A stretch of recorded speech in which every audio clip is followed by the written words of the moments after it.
I'm the wizard and this is my room. Today we're going to make that transition. The things you're going to need to accomplish this transition are obviously OBS. You're going to need a Streamdeck. The WebM file I'm going to keep in the description below, as well as the link to the StreamFX plugin for OBS. I'm kind of going to assume you already have the Streamdeck installed as well as OBS. So for now, what I'm actually going to show you how to do is install the StreamFX plugin, especially since a lot of people might not have heard about it. So let's get into that. All right. So the first thing you're going to want to do is either open the link in the description below in the video or go to Google and type in StreamFX plugin OBS.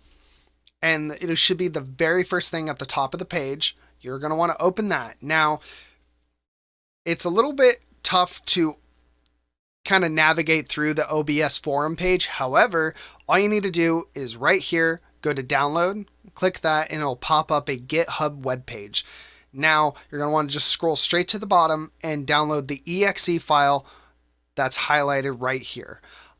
All you do is click it, save file, go to the downloads, open the file, double click it, and then go to more info and run anyways. All right, now that we have the StreamFX plugin installed, I actually want you guys to open up your Streamdeck and your OBS right next to each other. Now at this point in time, because you're following a Streamdeck tutorial, I'm assuming you have at least 2 scenes created. So in the meantime, I have my start scene and my end scene. However, I need you to create a third scene called transition, or kind of whatever you want to name it. Either way, this scene is where all the magic is going to take place. All right, inside of the transition scene, I want you to add a new media source file, and we're going to call this transition wipe. Hit OK. Make sure it's looped. Make sure that's checked. Also, make sure that restart playback when source becomes active is also checked. Browse for that WebM file that I had you download earlier. If you have not downloaded that file by now, pause the video, download it, then come back to this part. In the meantime, I want you to open this up, hit OK, and it should play. Now, a WebM file is a transparent video source, or it allows you to have a transparent video source.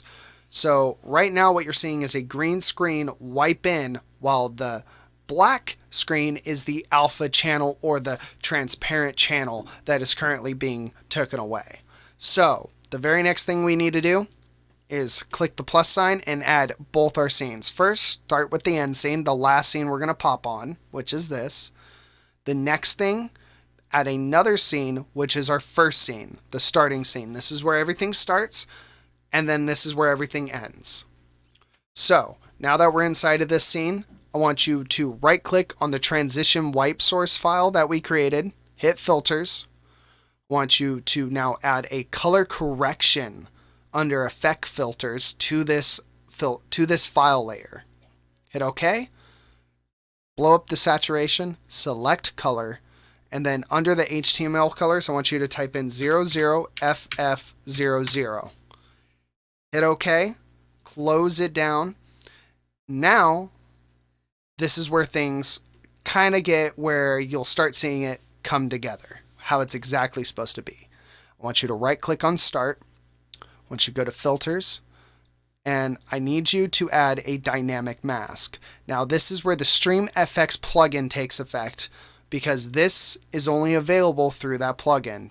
Click the dynamic mask, hit OK, and add your transition wipe source as the input source. What I'm going to want you to do now is scroll to the bottom and you'll see alpha channel. Boost your base value up to 100. Take your green input value and put it down to 0. Now alpha input channel all the way down to 0 as well. Close this down and you'll see the effect taking place. Okay, now that we have everything ready to go, we need to actually make sure there's certain elements set up before we get into making the transition complete. I need you to make sure that scene transitions are set to cut. I need you to right click the transition wipe source, go to properties and turn off the loop. Hit OK. Now we can head into the Streamdeck. The first thing we're going to grab is the multi-action button, drag and drop it over. Then we're going to grab our scene from OBS, put it over here. Make sure you have the correct collection selected. Mine is recording. Then I'm going to go to scene and choose transition wipe. We're going to go over here back to the Streamdeck, grab the delay, drag it over. Make sure the delay is set for 1,000 milliseconds. That's because the video file is set for exactly 1,000 milliseconds before the transition is completed. Next thing, we're going to grab a source from OBS. We're going to set it to deactivate. Make sure that's the correct collection. Go to scene, make sure it's the transition wipe, and turn off the start source.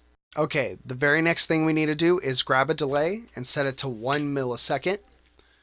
We're going to grab a scene, drag it over, and we're going to make sure it's our following scene, our end scene. Then we're going to grab another delay.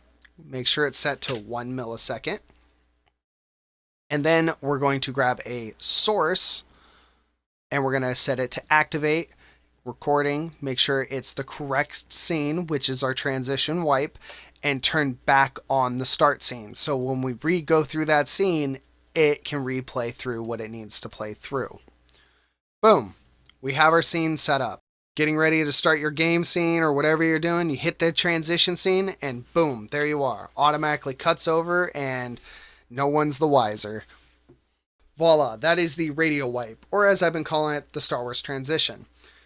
Now, this is my first tutorial video, so let me know what I did wrong in the comments, what I could do better. But not just that, I gotta confess something. This transition has its flaws. You only can go from scene 1 to scene 2. You can't go from scene 2 to scene 1.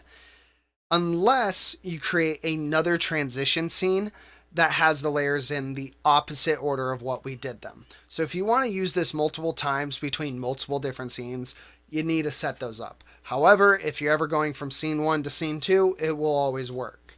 So I wanted to push this out there, not because it was completed, but because I thought the community could actually take this and evolve it in a dynamic way that I couldn't. They could figure out a more efficient way to run this effect and or let me know, hey, by the way, there's a plugin that I've never heard about. So either way, whether you loved or hated this video, I appreciate you, and I appreciate the time that you gave me by watching the video. Have a wonderful night and drink your water. I gotta go to work.